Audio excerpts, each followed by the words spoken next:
So as you can see by the title, Tokyo Ghoul, the newest chapter, chapter 136, is finally out. So yeah, before you watch this video, I don't want to spoil you. I will be doing a live reaction, but I don't want to spoil you if you click in the middle of the video. So just do not watch this video if you haven't read the chapter yet, obviously.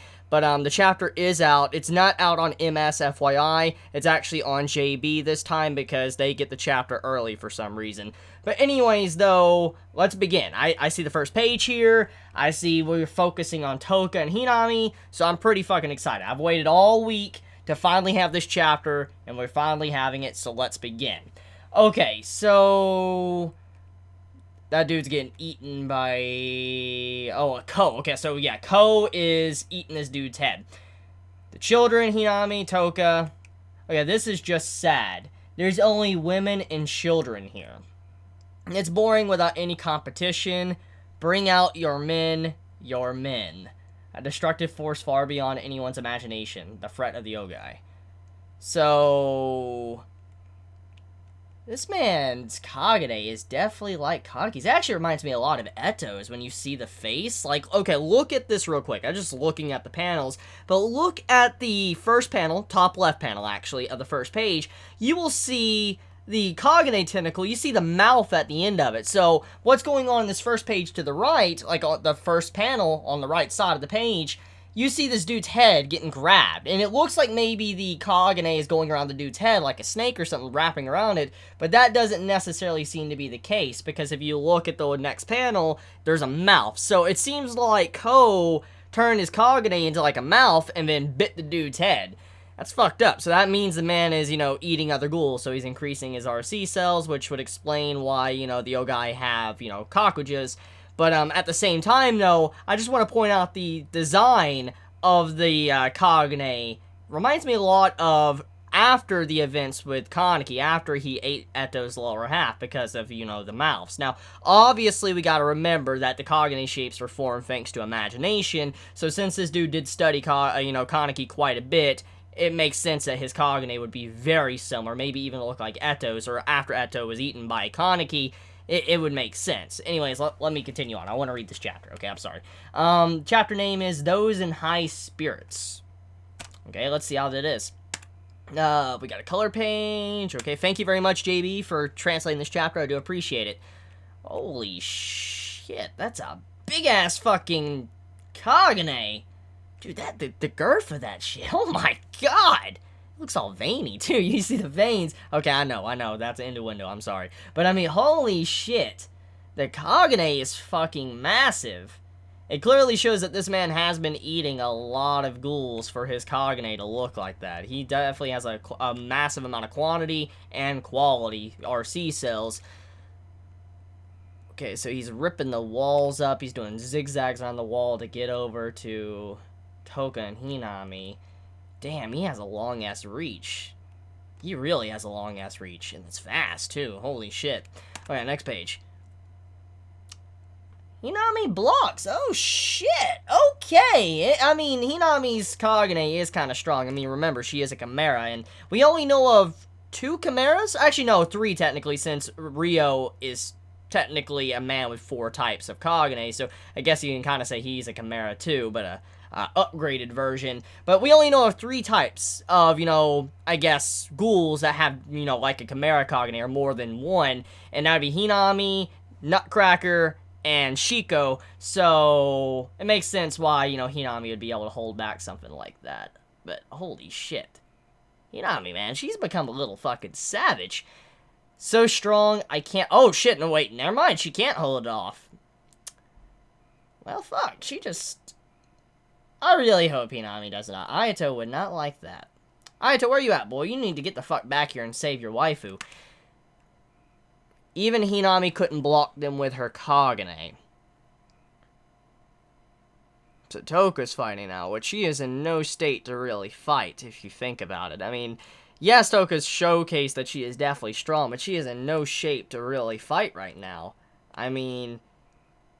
she's been eating regular food, so it's going to just weaken her body considerably, and she's not going to be able to regenerate properly. But she did land a blow on Ko, though. Look, she actually stabbed through his arms. Well, he blocked, actually, but still, she stabbed through his arms.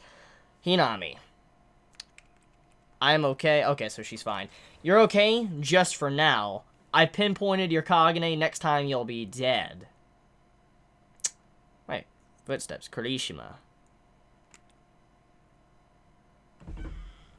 Oh, yo! My boy, Zero Squad, here it go! Yes! Yes! Okay, Kaneki, you know what? I was getting upset with Kaneki a couple chapters back, because, I mean, this man has showcased that he did understand that if the war 24 Forward was attacked, it would be very bad, because right now, the state of all his people, they can't really defend themselves. I've talked about this considerably, and so it would make sense why the Ogai is just ripping apart everybody, even top ghouls, because they haven't been eating properly. They're not as strong as they normally could be, because they haven't been eating, and so I was like, it would be very bad if they got attacked, and so someone like the Zero Squad being there to protect them, it makes perfect sense, because they could run off of regular food. I mean, it's probably dangerous for them to be around a bunch of ghouls, because you know ghouls are going to get very hungry, but I mean, Zero Squad is Zero Squad. They're very fucking strong. They were underneath Arima, and Arima, we know that man was a savage. I mean, at the end of the day, Kaneki didn't even beat Arima. I mean, you gotta look at the facts, okay? Yes, Kaneki said he beat him to everybody, but in reality, he never could have beat Arima. So, this is the same squad that worked underneath Arima. They're fucking savages. I mean, they fought someone like, you know, Uta. I mean, Hirako fought Uta. So, I mean, when you look at it like this, these are very strong individuals, which obviously we all know. I don't know why I need to explain that. But seeing how Kaneki left the Zero Squad here, this actually makes me very happy with him now. I'm very happy with Kaneki because, honestly, if the Zero Squad wouldn't have been there and they would have been off doing their own thing, like with Kaneki, I would have been kind of pissed off. Because why would you leave your wife alone, especially with your child? I mean, it would piss me off, honestly, if Kaneki was that incompetent. I mean, yes, Kaneki can have flaws, and he can make mistakes, that's fine. However, something like that obvious, you'd think he would protect his, you know, wife and his child, and I'm glad he did that. You could kind of consider the Zero Squad as like a royal guard to protect the king and queen, and also the prince, or I guess, you know, princess if it's a girl. But just imagine that, though. They're basically like the royal guard. Badass. Okay, let me read this. Enough fangasming. Okay, go on ahead. We'll hold him off here. So, Zero Squad jumping in and going to be holding off Ko. I mean, look, Ko may be strong. He may be like Kaneki. He may have eaten a lot of ghouls, but Zero Squad has dealt with a lot of shit, so I don't think Ko really stands much of a chance. I'm going to just be real here. He probably doesn't. Okay, this sucks. You look pretty funny with that blank stare of yours. Do you understand what you're about to do? Why don't you say something, old man? I as well. Is that fucking Kuri? Hold the same opinion, senpai.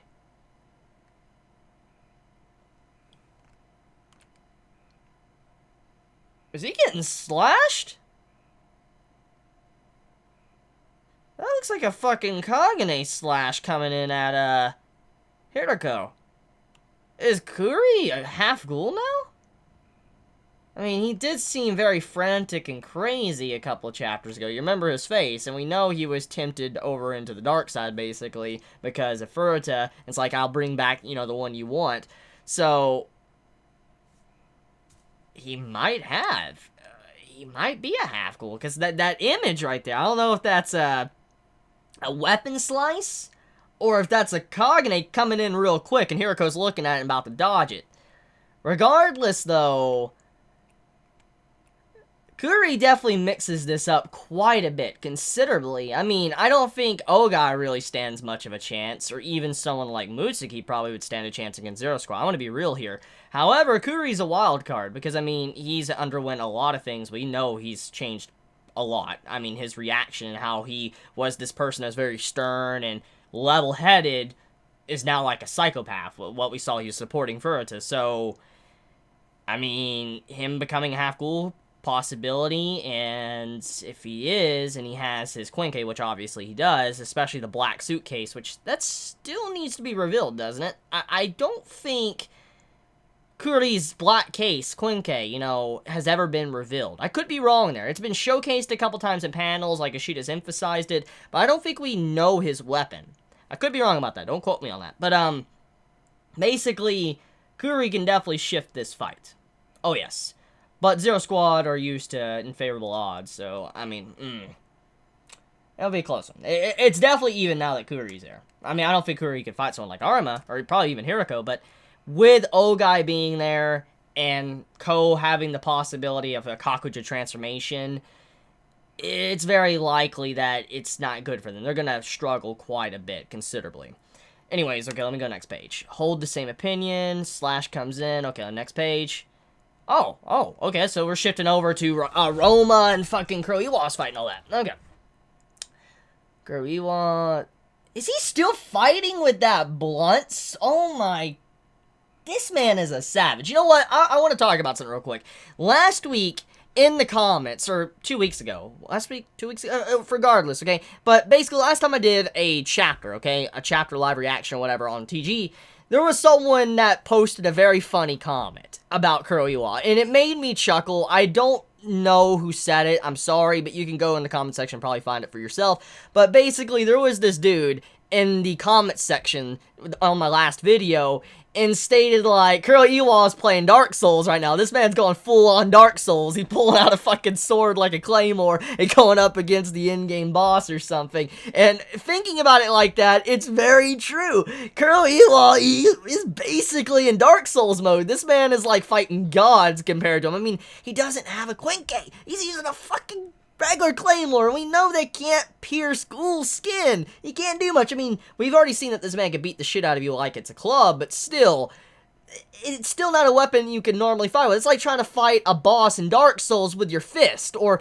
fighting a Dark Souls boss with a broken weapon or something. It's not gonna work, like a torch or something. So, seeing this man fight and stand up against someone like a triple S rated ghoul like Roma, and then also Rio, which has 4 types of Kagane, it's ridiculous. And I want to commend the person that made that comment, because it's very much like that. It's like a fucking Dark Souls boss fight. Okay, let me get on topic. So this man is fighting Rio. Roma has to be going in, because technically he's fighting too. So this is actually like Orenstein and Smog, now that I think about it. It's Orenstein and Smog. Roma is fucking Smog, and Rio, he's Orenstein. I mean, think about it, he's fast, and then Roma's like that bulky heavy hitter, so he straight up... God, I can't unsee that now. I legit can't unsee that. Alright, so he... Oh man, he fucking kicked that man. Stab. Is he trying to say stop or stap? I don't even know what Rio's saying. This man is just like, he's a lunatic. But that man just kneed that man in the gut. Holy shit. Okay, that's a badass panel. I like that panel. The man's holding the fucking claymore and all that, holding himself up while he's missing a hand. Oh, shit. Nice pose, nice pose, nice pose, nice pose. Damn, this is so unfair. Oh shit, it looks like he got caught right there. But this is fucking unfair as shit, dude. Oh my god. Okay, again, let me just point out something real quick. If you look at this page right here, page 9, look at the panel where he puts the claymore down, or the sword and all that. He's just sitting there huffing and puffing. He literally, in his bubble, it's like he's, you know, breathing heavy, and then all of a sudden, you know, he has to roll out of the way. This entire panel showcases that the man, he's having to think so fast and move so quickly that he's not even having time to think at all. He's just reacting. It's years of experience that's probably keeping this man alive right now. He doesn't even have time to barely breathe or catch his breath, and that just shows the situation he's in. I mean, how do you fight back against someone like Roma? She's basically Eto. She's legit Eto. Maybe, I don't know if she's as strong as Eto. I don't know. There's no way to really compare. But regardless, though, the massive amount of RC cells that Roma has, her size of her Kakuja is just insane. It's Eto level. It's around there. So, I mean, this man's fighting an Eto-like opponent with his fist. He might as well be fighting him with his fist. Or fighting Roma with his fist. It's... Oh my god. He's gonna die. He is going to die. There is just no way this man is getting out of this. I mean, he's an experienced investigator, but still. I like how Roma's just joking around. She's like, nice pose, nice pose, nice pose, while she's just making this man roll around all over the ground. Holy crap. Okay, so did he get caught? Let me see next page.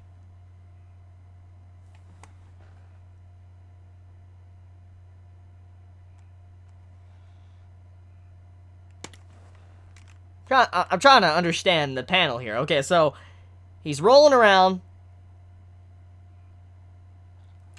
A finger of Roma is going behind his leg, his right leg. I think that's her finger. He has the blade going down.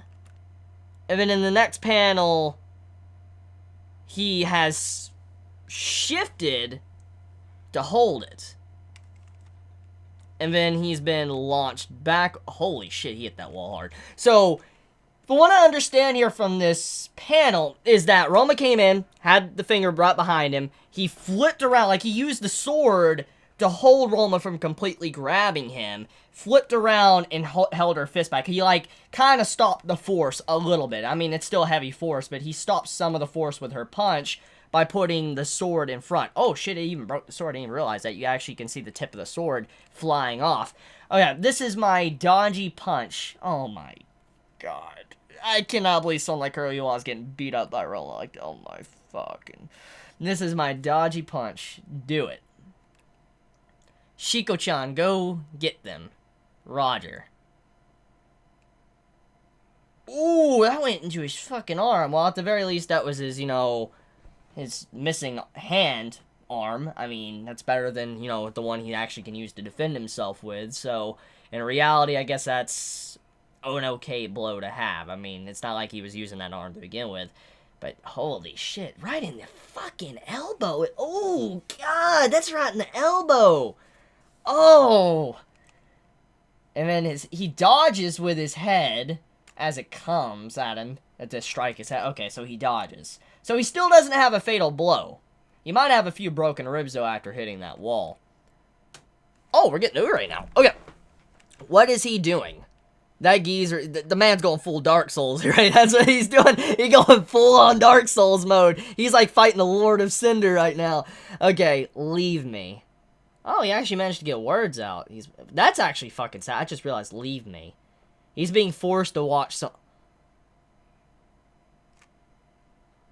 I just realized the correlation here. He's being forced to watch someone die like Shirazu. Leave me behind. Shit, my voice isn't coming out. Is my spine okay? That was close. My throat feels hot. It feels like lava's coming out. Heal already. Quickly. Quickly. Darkness. Shira...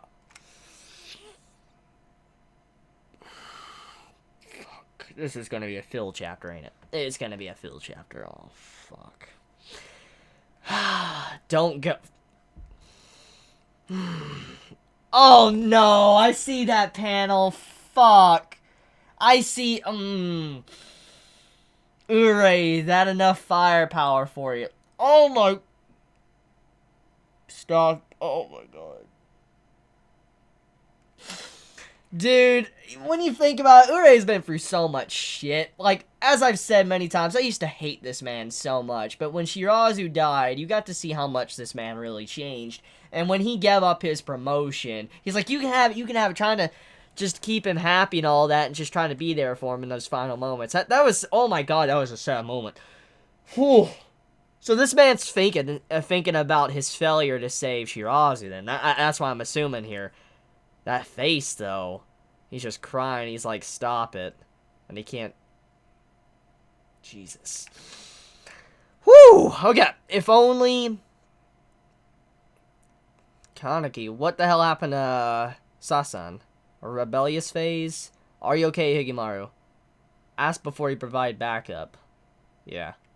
If only you were here. They'll come back home. Don't worry so much about it. Oh my... Oh my God, that's sad. Holy... Dude, it's too late. It's too late for me to be feeling this right now. Oh my God. Hey Shirazu, if you haven't fought by yourself back then, if you hadn't died, would we all be doing well now? Oh my god, he's fantasizing about... Oh, fuck. I knew all along. I knew it all along. What was it that I realized all along? It was Kuroiwa's fault. Because of Kuroiwa, Dad. What I really... Wait, is he blaming Kuroiwa for his dad's death?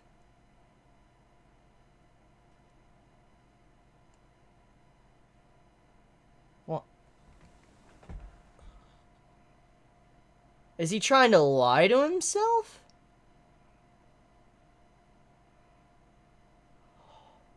Oh. Now that it... Oh, fuck. Now that makes this even sadder. Fuck. Oh, yeah. Okay, I could be wrong here. I could probably flip to the next page. Let me just go next page. Before I say what I think is going on here, let me just see what's going on in the chapter. Yeah. Is Kuroiwa about to fucking... Oh, fuck. He's about to die, ain't he? Okay, let me just finish the chapter, and then I'll talk about that page, okay? Let me just finish the chapter. He's about to lose his other arm, which is a complete correlation to what Eto did. How he lost his other... Oh, my God.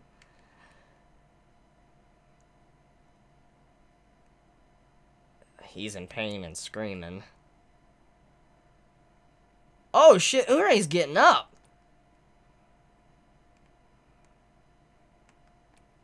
He's rushing him. Oh, Shiko just fucking cut his... the left side of his fucking chest, like filleted him open. Oh, God. Nice, Shiko. Oh, and he continued to push himself. Oh, fuck.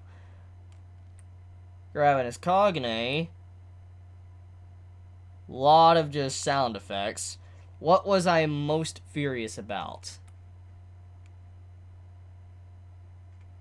Oh, shit, he cut his fucking arm off. What I had really resented all along was...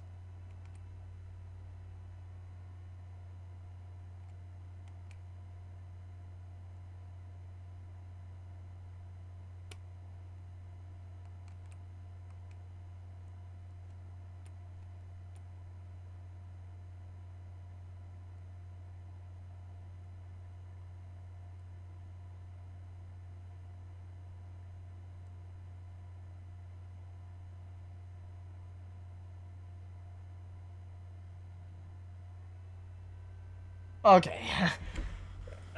There's no fuck...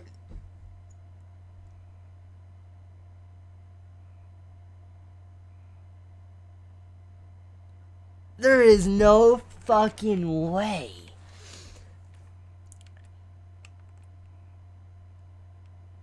Oh my...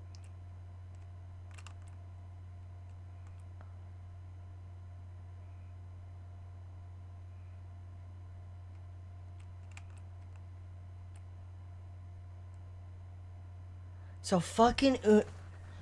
Okay, I'm just in utter shock right now. I'm just in fucking shock. I'm so sorry. I'm so sorry, but I'm just in fucking shock. Roma just ate fucking... Okay, so let's talk about the parallel real quick with this, okay? This is very, very identical to the scene with Eto eating her father. You remember when Arima and Eto were having their fight and it was like a play? I remember it was like a staged event. And you remember where Eto grabbed her father and then, you know, ate him and then escaped with him and spit him out? You saw that later, like near the end of it, it revealed Eto's face. We finally got to see the identity of who Eto was. Well, this obviously correlates with that. This can either be a good or a bad thing. I have no fucking idea. However, that is a direct parallel to that scene, because Eto did that with her Kakuja, and Roma just did that to Urei. Now, another thing I want to point out, too, that is a direct parallel to the final parts of Part 1, is Urei's father. Urei's father, remember, he died. to Eto. He legit died to Eto. In the fight, he died.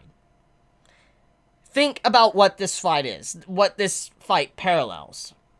Well, it parallels Eto and Arma's fight. When Eto arrived, we got to see this massive-ass Kakuja form, which was scary as fuck. And then a lot of people died and got turned into fodder. It was savage. And only Arma is really able to do anything at all against it. This right here looks very, very similar to that scene. And if Ishida does his parallels like he normally does, Urei might die. This actually legit could be his death. But I don't know. It could either swing the way of like what happened to his father where she spit him out, or he's gonna die like his father. Now, the only thing I could see that could happen right now, if we're thinking of parallels, okay, if we're talking about parallels, the only thing I could think that could possibly happen to save Urei at this moment would be Suzuya. Suzuya is definitely someone that could come into parallel, into part 1, and let me explain. You remember that in the fight, we know it was Arma versus Eto, and well, Suzuya, he has been referenced to be the next Arma. You remember, that's even what Furuta said. Furuta said, you need to be the next Arma. That's what you need to become. And so, it's kind of curious that if Ishida wants to go down this path, which he does normally for his series, then Suzuya might pop up to save Urei. That could be it. And if it's not that, Kuroiwa is going to jump in and save the man. He's going to jump in and die for him. One or the other. Now, if it's not those two, the only thing that could possibly happen then would be Almond popping up. And we don't even really know what Almond's been doing. So that is another possibility. Almond could pop up too. Or, fuck it, I mean, Urei eats his way out of fucking Roma. I mean, I don't fucking know. Maybe just devours her gut and just, yeah, I mean, I don't know. But, anyways, this is not looking good. It's not. It's not looking good for him. I don't know if he'll die because there's just so much to his character. So many things that Ishida could do with Urei's character. I think it would honestly be a waste to kill him. But at the same time, I don't know what could possibly happen if he did die. I don't know. So, what I'm saying right now is I don't think Urei is going to die. But something crazy is definitely going to happen when we get back to this scene. Something definitely will happen. Anyways, let me back up and let me talk about this one page when we had the inner psyche of Urei when he was thinking about everything, what could have happened. I want to point out that this entire panel, or this page actually, is a reference to Kaneki. Now, I've already been talking about parallels. I've already talked about that, and this once again is another parallel.